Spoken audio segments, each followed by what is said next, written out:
Yo, what's good, guys? My name is D3, and welcome back to another Dragon Ball Super review, in which today we're going to be reviewing Dragon Ball Super Episode 30.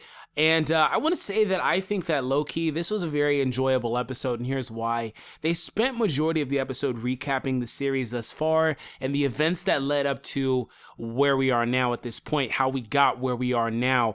I think that it was actually very enjoyable because okay, so it starts off with the narrator trying to explain the story, and Goku is essentially breaking the fourth wall. He was interrupting the narrator. There was like a moment where the narrator was like, oh, with Goku's obsessive desire to battle, and Goku was like, obsessive? That's taking it a little too far.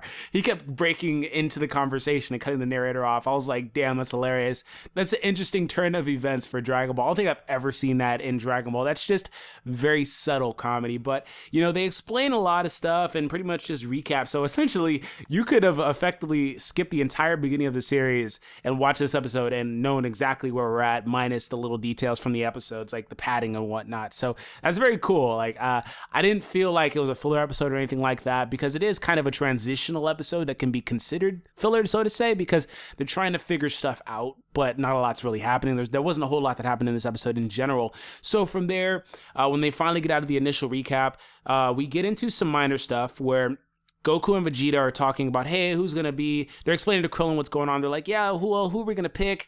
They bring up Fat Boo, and they're like, well, yeah, he lost. Vegeta's like, yo, he lost to Beerus in one shot. And then Goku's like, well, yeah, when he gets mad, though, he's still one of the strongest guys around, which is very true.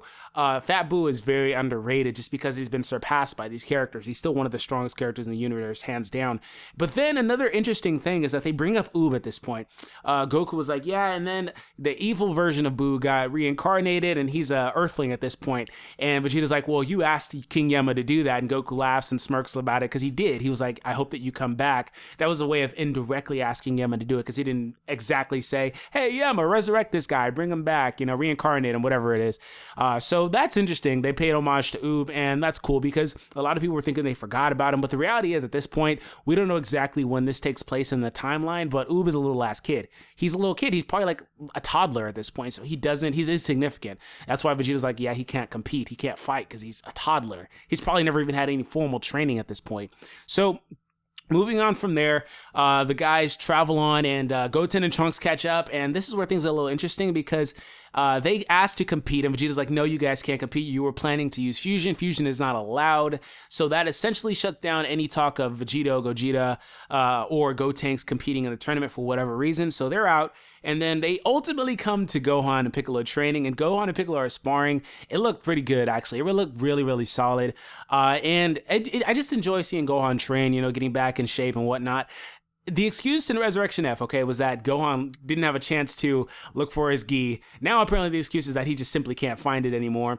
And so he's still rocking the tracksuit, but he reverted back from the Resurrection F, like, hair, the shaggy looking hair, to just the Battle of Gods / Ultimate Gohan type of hair, minus the bang going down, just the whole, the fucked up hairline and whatnot. So I actually think that fits him a little better than the hair that was down with the glasses and whatnot. So that's pretty cool. Gohan actually wanted to participate in the tournament, but it turns out that the tournament's day is conflicting with the day of the conference. So now we know why Gohan had to be at the conference in the manga, if you guys read that, because it always pissed me off that he was the only one that wasn't there. But apparently this is a conference that he cannot miss, and ultimately he's been training. He wanted to see the results of his training. We don't know how much time has passed. He could have been training for months, and he could be back to full strength at this point, but we're not going to know at this point, because he has to participate in that conference, and he wanted to participate in the tournament. He turned him down because he had the conference to go to, and that's how Piccolo comes into play. Piccolo was the fallback option. Well, it's weird because he was the original option. Gohan kind of intervened and was like, yeah, let me do it.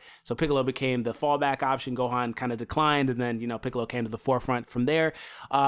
And then ultimately what happens from there, we see Beerus and Whis, talking about Goku, and, just the trajectory of Goku throughout Dragon Ball Super from, the episode 5, how he was just anxious to fight. He got his ass whooped, and then Super Saiyan God stuff happened, and he was actually able to compete with Beerus. And Beerus asked Whis why he took Vegeta and Goku under his wing, why he decided to become their mentor.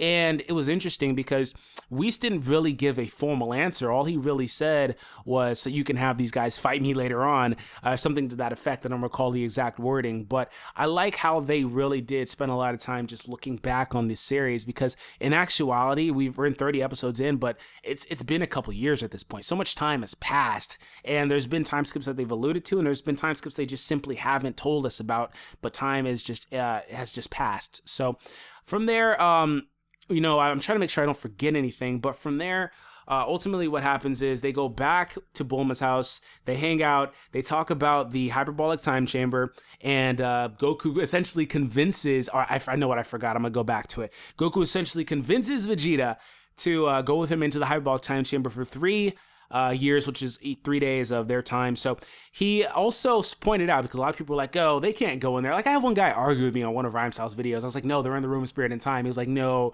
they're in the God chamber that Whis has. I was like, what are you talking about? He's like, it's broken. I was like, well, it doesn't matter if it's broken. They haven't alluded to how it's fixed. And in this episode, they clearly said Dende was fixing it up, and Piccolo was like, yeah, it should be ready shortly. So the chamber is back. I don't know if that resets days, because Goku being able to go in there for 3 days straight is a complete inconsistency, because he's been there before. So it doesn't make a lot of sense.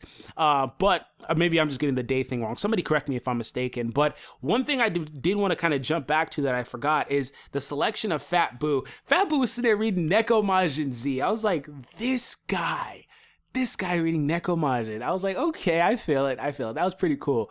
You know, and he was just looking at it, and it was pretty funny too, because Goku, that's probably gonna be my thumbnail, but Goku is trying to convince Fat Boo, and he's like, no, I don't want any parts of it. I hate that guy. He's talking about Beerus, and he's putting his head on his shoulder, like, oh please, and it's just like hella funny. It's like very subtle comedy. I was like, this is such an awkward moment for Goku and Fat Boo to be in. I've never seen something like this. Dragon Ball keeps doing these awkward moments that are hilariously funny, but he ultimately tells Fat Boo about the Wish situation, and Fat Boo decides to join in, and Satan's just standing there like, what the fuck is this? What's going on? Why are they talking to my boo? And you know, his boo. So what happens from there is he's like, what are you gonna wish for?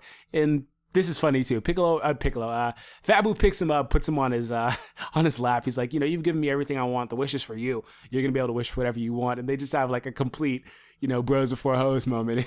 And he's just sitting on Boo's lap. So, you know, that's pretty much the episode in its entirety. It was a fun little episode. You know, I can't be mad about it. It seemed like filler. I can't be mad. It was just a solid, you know, episode with very, very subtle comedy. I enjoyed it. It was definitely an enjoyable episode. So, next episode preview, one thing I did want to talk about is it looks like that could be Bra, but I think that that's more or less a younger Bulma. I think that's a flashback for Bulma, probably something pertaining to Tights and Jocko whenever they show up. I don't think that's a Bra. I would love to see Bra, unless somehow Bulma was pregnant in this time skip that we didn't see, because there was a time skip after Frieza's defeat they didn't allude to, but in the manga they did. They said some time had passed, so we can pretty much surmise that time has passed in the anime as well, because Gohan said that he's been training as well. So I don't think that's a Bulma. I could be completely mistaken, but I think that's a Bra. I mean a Bulma flashback. So let me know what you guys thought of the episode as well. It was definitely a fun, enjoyable episode, but that is it for me. I'll see you guys next week in the next review. Peace out.